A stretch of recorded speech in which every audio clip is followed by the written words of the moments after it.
एक कस्बे में एक विधवा अंधी औरत रहती थी। उसका एक बेटा था जिसके पालन पोषण की सारी जिम्मेदारी उसके कंधों पर थी। वह अपने बेटे को पढ़ा लिखा कर एक बहुत बड़ा आदमी बनाना चाहती थी, इसलिए उसने उसका दाखिला कस्बे के सबसे अच्छे स्कूल में किया। वह दिन रात मेहनत करती ताकि बेटे की स्कूल की फीस दे सके। लड़के के स्कूल के बच्चे उसकी माँ के बारे में जानते थे। वे सब उसे अंधी का बेटा कहकर चिढ़ाते थे। लड़का इससे बहुत परेशान था।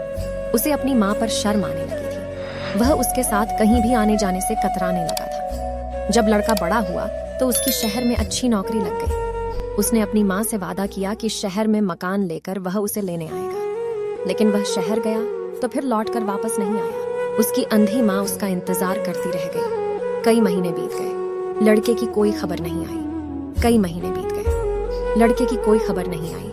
अंधी एक दिन उससे नहीं रहा गया और वह बेटे से मिलने शहर पहुंच गई। पूछते पूछते वह बेटे के ऑफिस पहुंची।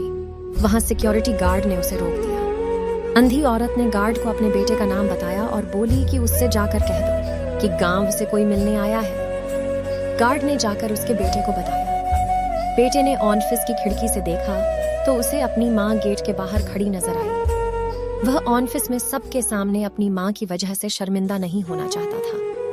उसने कहला दिया कि वह ऑफिस में नहीं है। अंधी औरत वहां से चली गई। शाम को वह लड़का ऑफिस से घर जाने के लिए निकला। रास्ते में एक जगह काफी भीड़ जमा थी। वह अपनी गाड़ी रोककर भीड़ के पास पहुंचा और तो बीच सड़क में अपनी माँ को मारा पाया। उसके हाथ में एक चिट्ठी थी जिसमें लिखा था, बेटा, बड़े दिन हो गए थे, तेरी कोई खबर नहीं मिली। चिंता हो रही थी, इसलिए तुझसे मिलने चली आई। तू तो अब बड़ा आदमी बन गया है।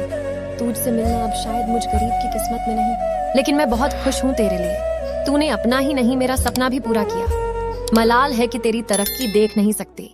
काश बचपन में तेरी आंखों में सरिया न घुसा होता और मुझे तुम्हें अपनी आंखें न देनी पड़ी होती, तो तेरी तरक्की अपनी आंखों से देखकर सुकून से मरती। तेरी अंधी माँ ये पढ़कर लड़का फूट फूट कर रोने लगा। जिस अंधी माँ पर उसे शर्म आती थी, उसने उसके लिए कितना बड़ा बलिदान किया था। वह आत्मग्लानि से भर उठा और जिंदगी भर खुद को माफ नहीं कर पाया।